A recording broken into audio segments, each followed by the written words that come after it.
Transportation के क्षेत्र में ईवी एक नई क्रांति है, लेकिन ईवी स्टेशंस को लेकर अभी भी कई बाधाएं दिखाई पड़ती हैं। आईआईटी दिल्ली में ऐसा पहला इलेक्ट्रिक व्हीकल चार्जिंग स्टेशन बनाया गया है जो कि सोलर से चार्ज होता है। मतलब ये पूरा स्टेशन सोलर पर डिपेंड करता है, सोलर एनर्जी पर। सोलर से स्टेशन चार्ज होगा और फिर स्टेशन से गाड़ियां चार्ज होंगी। मतलब कि इलेक्ट्रिक व्हीकल के लिए आप इलेक्ट्रिसिटी पर जो डिपेंडेंसी है वो कम हो सकती है। हमारे साथ विक्रांत सिंह हैं जिन्होंने इस बैटेक्स नाम का स्टार्टअप शुरू किया है जो कि इस इनोवेशन को लेकर आया है। विक्रांत, किस तरह से ये काम करता है और कितना बड़ा ये पूरा प्लांट है? तो ये पूरा 6 किलोवाट का सिस्टम है जो एक घंटे में लगभग 6 यूनिट की एनर्जी जनरेट करता है। हाँ। और फिर हमने इसके पीछे एक सेकेंड लाइफ बैटरी लगा रखी, पूरे दिन ये बैटरी को चार्ज करता है। हाँ। और यहाँ से आप देखेंगे हमने कम से कम मल्टीपल प्रोविजन दे सकते हैं। इस स्टेशन से आप दोबारा गाड़ियां चार्ज कर सकते हैं। दिन में ही नहीं, रात में भी आप गाड़ियां चार्ज कर सकते हैं।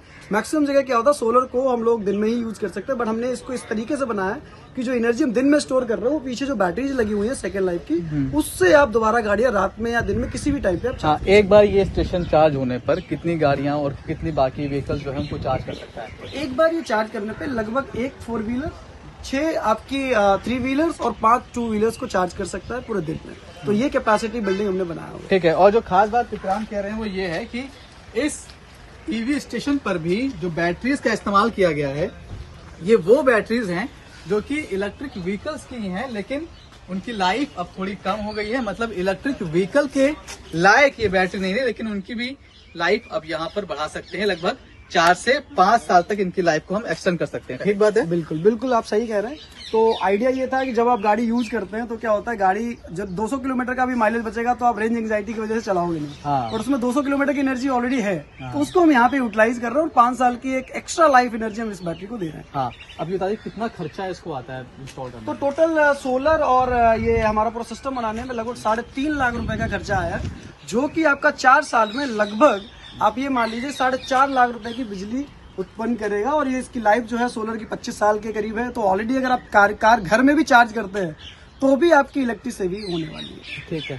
बड़ा अगर इसकी हम बड़ी तस्वीर देखें तो कैसे बहुत सारी ईवी बसेज आ गई हैं, अब क्या वो सब भी इनसे चार्ज हो सकती है? इसका फ्यूचर आप क्या देख रहे हैं? बिल्कुल, आई मीन अगर आप सोलर हाईवेज देखें या बस डिपोज देखें तो अगर हम 250-300 किलोवाट का सोलर लगाते हैं तो डेफिनेटली हम 30 से 35% का सोलराइज सिस्टम कर सकते हैं। 35% एनर्जी कम खर्च होगी और आप सोलर से ही उसको यूटिलाइज करते हैं। ये पूरा मॉड्यूलर सिस्टम है।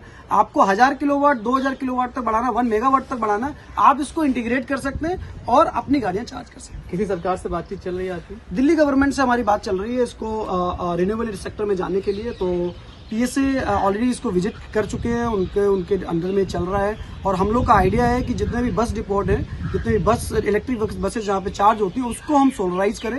35-40% तक अगर हम उसको सोलराइज कर सकते हैं तो एक बहुत बड़ा स्टेप होगा इंडिया के लिए और एनर्जी सेविंग के लिए। एनर्जी सेविंग के लिए ये बड़ा कदम साबित हो सकती है। और खासकर इलेक्ट्रिक व्हीकल्स को लेकर जो अभी तक तमाम बाधाएं बनी हुई हैं इलेक्ट्रिसिटी की वजह से, शायद ये उसका भी एक उपाय ढूंढता हुआ दिखाई पड़ रहा है। कैमरामैन जगन्नाथ के साथ मनीष चौरसिया, दिल्ली आज तक।